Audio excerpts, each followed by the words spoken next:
What's up guys, welcome back to Deck Tech for Decks. If you guys want to support the channel, you can click on that whatnot link in the description down below. You'll get a free $15 to spend on some magic cards whenever you do that, and you'll be supporting the channel as well. Special shout out to my high contributing patrons, Newsome, you rock. Now let's get into today's video, and today we're going to be talking about the new Thunder Junction Precons, and we're going to be rating them on how I think they're going to play out of the box. We're going to look at their reprint value, we're going to talk about their overall value, and we're just going to talk about this overall strategy of the deck, where I think it's lacking, if I think it's worth it to buy these if you want to build one of the commanders in the Precon, and anything in between. So without further ado, let's get into it.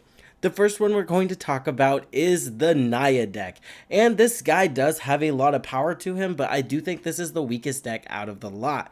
Now, mostly because the strategy is just missing a couple pieces, and honestly, it does have the least amount of value to it. If we look at the reprint value, we have Oracle of Moldiah, which is $5, but this is a very good card in landfall strategies. And then additionally, we have Ancient Green Warden, again, a very good card in landfall strategies, but doesn't really work that well with our commander because our commander only cares about deserts going into the graveyard. So this will be triggering all of our other landfall synergies, but not necessarily doing anything for our commander, if that makes sense, aside from letting us play deserts from the graveyard.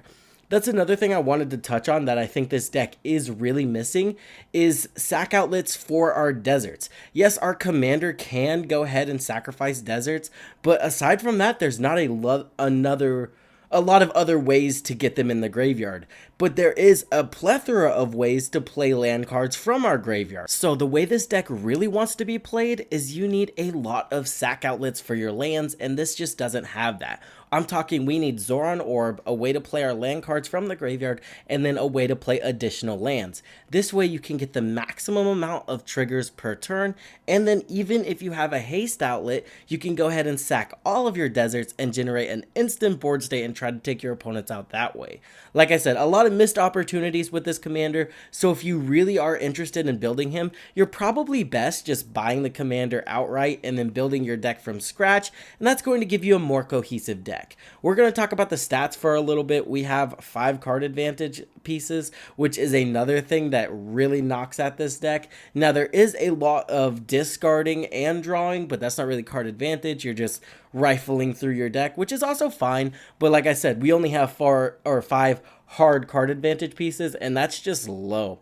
Now, another thing that I think was kind of a miss here is the way they want your lands to end up in your graveyard is through mill and discard, but there's not a lot of ways to get our stuff back from our graveyard. Like I said, in decks where you can turn mill, discard, and other looting effects into hard card advantage by having access to your graveyard is amazing. But this deck gives you a lot of access to your graveyard in the form of lands, so you're just losing out on a lot of value by just milling your key pieces away, and then there's not a ton of ways to get them back. We do have 13 ramp cards, which again, I'm kind of torn with because I think that's kind of low for a landfall strategy, and then 11 interaction, but the interaction, again, kind of jank, and you could just be milling it into the graveyard. That's why I think this is going to see the lowest ranking on the list, just because I think you're going to lose some consistency when there's not a lot of card advantage in the deck. If you want a deck to play consistently, chock it full of card advantage, and as long as you're drawing cards, you are playing Magic. Now, let's go on to the next one, and the next one I think is Olivia. Now, this one is basically a Grim Hireling in the command zone. We have a ton of ramp. The only problem is we get dinged on card quality because the mercenaries in this deck are not exactly the best. There is some very solid upgrades we can throw in there, but let's talk about the value pieces if you wanted to go ahead and purchase this deck. Academy Manufacturer, one of the best cards in the deck. We're going to make clues and stuff, and this card just has a lot of utility outside of that. Brina's been seeing some play recently, and honestly, I see why. You get card advantage, and Brina gets a lot bigger than people think. Lightning Greaves, just a staple.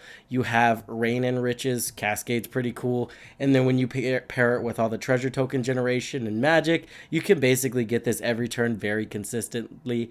And then you have the other commander, Vahan, which I think he's going to be the more stronger of the two, like no brainer. Turning your creatures in, or turning your treasure tokens into creatures. There's just a lot of broken things you can do with that. So he's definitely going to be something to pick up and then just build from the 99. If you're building this guy, don't pick up the deck, buy him, build from the 99.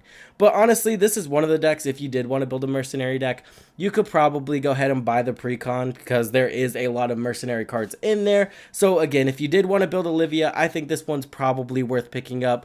You're looking at an expected value of $101. But again, that's just all the cards just kind of added together. But take what you want. Another thing we are going to talk about is the stats. We've got 15 card advantage. Now, I will say the quality of that card advantage is questionable. Some of it triggers on things that we're not exactly trying to do. Like there's mercenaries in here that draws cards whenever our creatures die, but this isn't a sack outlet strategy deck. We're not doing the aristocrats thing. It's just like, oh, hey, if something dies, you get to draw a card. So I don't like that incidental card draw that your deck's not actually trying to do. So like I said, the card draw quality, I'm not sure it's there with this deck, but the card draw is there. 12 ramp, that's completely fine, especially when our commander gives us a ton of ramp in the command zone.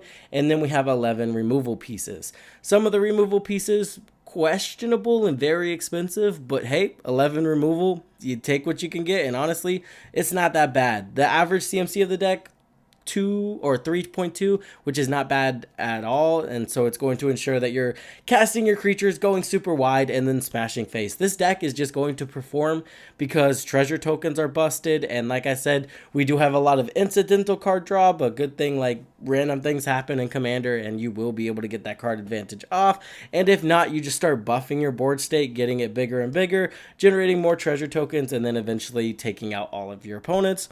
Not a bad Precon. Like I said, the stats pretty solid, and then the value not bad as well. Moving on to the next one, we're going to talk about Gonti.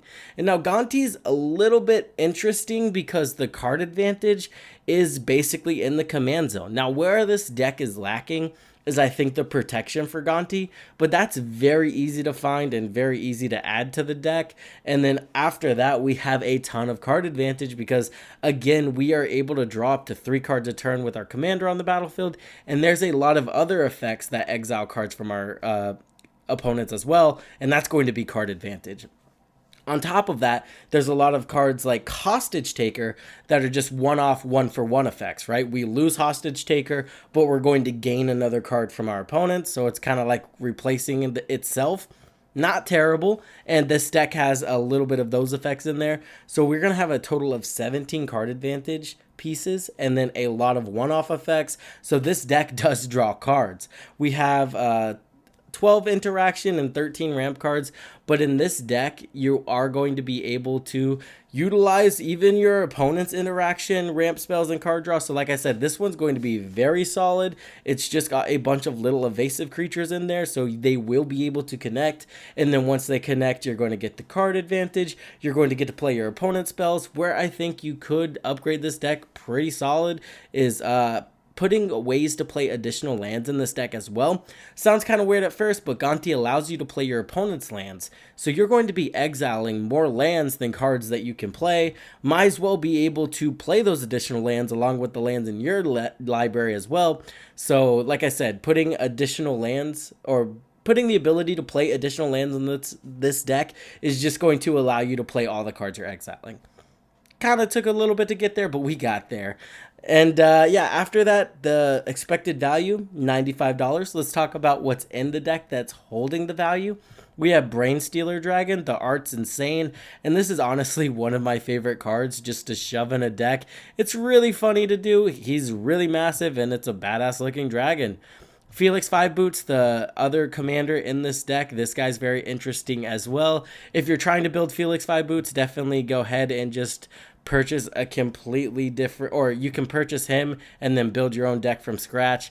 I kind of just give that advice as if you want to build a stronger deck, I think building it from scratch is better because trying to upgrade a Precon will have you leaving cards in the deck that you would never put in a deck, but it serves a role, right? You're like, oh, that card's removal, but in reality, if you were just building a card or a deck from scratch, you would never use that removal card because there's just better ones. So building from scratch kind of just gets rid of all of those they work cards, and then you just get to replace them with the cards that you like instead.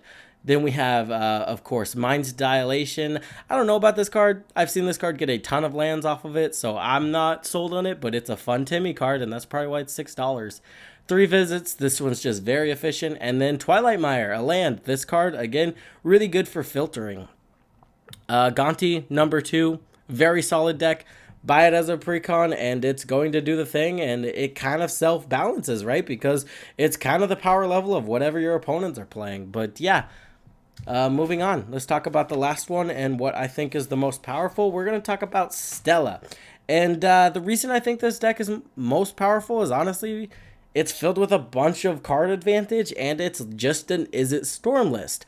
On top of that, you could probably take about $5, put 5 infinite combos in the deck, and you're good to go. If you don't know, Stella has about, I don't know, maybe 6, 7 cards that she combos off with in just an infinite way. So she's a 1-card infinite combo in the command zone with several other cards like Dramatic Reversal. Will untap her and generate infinite mana as long as you have artifacts.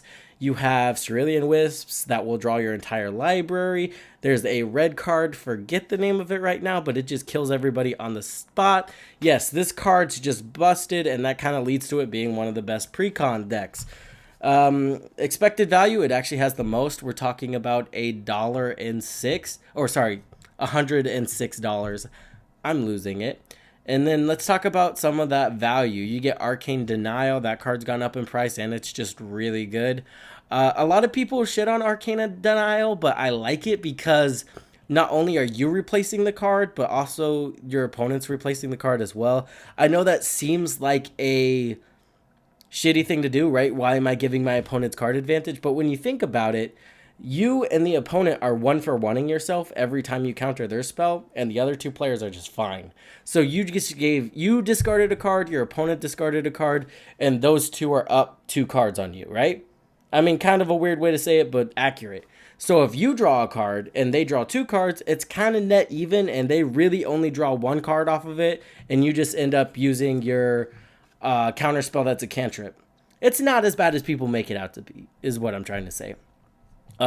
Archmage Emeritus, I like this one. It gives you some solid card advantage, especially in decks where you're actually trying to copy instant and sorcery spells instead of cast them, because the Magecraft ability is just broken. We also have Stormkiln Artist in this deck.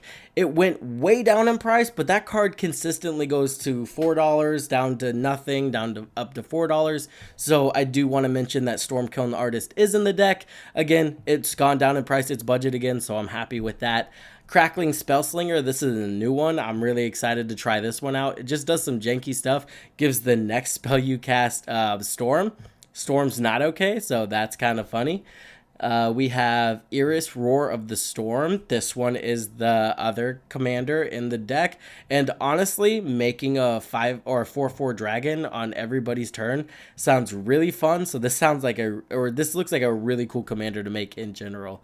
We have Pognify, Propaganda, Rousing Reframe, just a lot of really good cards in these spell slingy decks. Shark Typhoon. We have the Thunderclap Drake. That's going to lower your instant and sorcery spells, so that's going to be really good there. Veyrin, Voice of Duality. We have Winged Boots. I didn't know Winged Boots shot up that high, but Winged Boots is a $5 card now, so there you go. Yeah, you're going to get your value out of this deck. There's 17 card draw spells, 10 ramp spells, but you don't need that much because, again, this is a storm list. You have 7 interaction. The interaction is low. I would want to add more counter spells to this deck, more board wipes to this deck, just something to keep your opponents at bay when you while you assemble your combo. But honestly, that's kind of nitpicky because this girl's so powerful, you're probably going to combo off before anything becomes a problem for you, right? Because again, there's just a million 1-card infinite combos with this girl, and she's kind of busted. Now, that's going to do it for the video. I apologize if I was kind of everywhere, been sick lately, but let me know if any of that was coherent and you want to see more of these in the future. With that being said, I would like to thank my patrons, Newsome, Excessum, Creator, Chicken Salad. You guys are amazing. Really keep the channel going. I appreciate all that you do. With that being said, I hope this helped you in your deck building endeavors, and I will see you in the next one.